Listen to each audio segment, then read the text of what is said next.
Programang ito ay rated SPG, striktong patnubay at gabay ng magulang ang kailangan. Sa isang iglap, ang tahimik na bahay na tinutuluyan nila Tanggol ay pinalibutan ng mga pulis at pinaulanan ng bala. Ang biglaang pagsugod na ito ay bunga ng pagsuplong ni Divina na siyang nagturo sa kanilang pinagtataguan. Sa kabila ng walang tigil na putukan, nagawa pa rin makahanap ng paraan nila Tanggol upang makatakas mula sa kamay ng mga otoridad. Mabilis at palihim ang kanilang naging pagkilos upang malusutan ang mga pulis na humahabol sa kanila. Bagamat sila ay nakaligtas, isang mapait na katotohanan ng kanilang natunghayan. Ang pamilya Benito na naging malapit sa kanila ay hindi pinalad na makaligtas sa madugong engkwentro. Naubos ang buong pamilya Benito sa pangyayaring ito na labis na nagdulot ng bigat at bighati sa puso ni Tanggol at sa kanyang mga kaibigan. Puno ng galit at pagkadismaya ang puso ni Tanggol para kay Divina. Hindi niya kailanman mapapatawad ang ginawa nitong pagtatraidor sa kanila. Ang pakikipagsabuatan nito kay Roberto ang naging sanhi ng pagkamatay ng marami.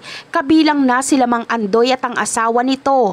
Nadagdagan pa ang kalungkutan niya ng pagkasawi nila Fatima na siyang naging susi upang malaman niya ang katotohanan sa likod ng pagkamatay ng kanyang kapatid na si David. Dahil sa mga nangyari, mas lalong nangangamba si Tanggol para sa buhay ng kanyang ama na si Ramon. Kailangan niyang kumilos kaagad upang iligtas ang kanyang amang si Ramon mula sa ospital kung saan ito binabantayan ng mga kapulisan. Alam niyang nasa matinding panganib ang buhay nito sa kamay ni Rigor at ng pamilya Guerrero.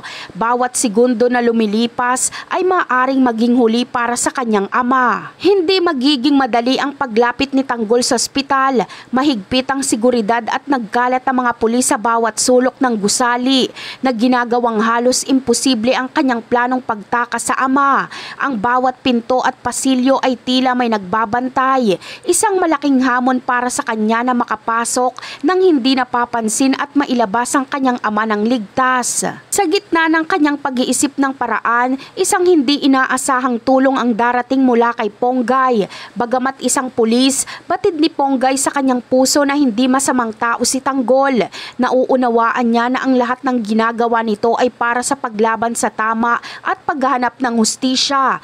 Dahil dito, gagawa siya ng paraan upang tulungan si Tanggol na maisakatuparan ng mapanganib na misyon na mailigtas si Ramon. At yan ang aabangan natin. Bye!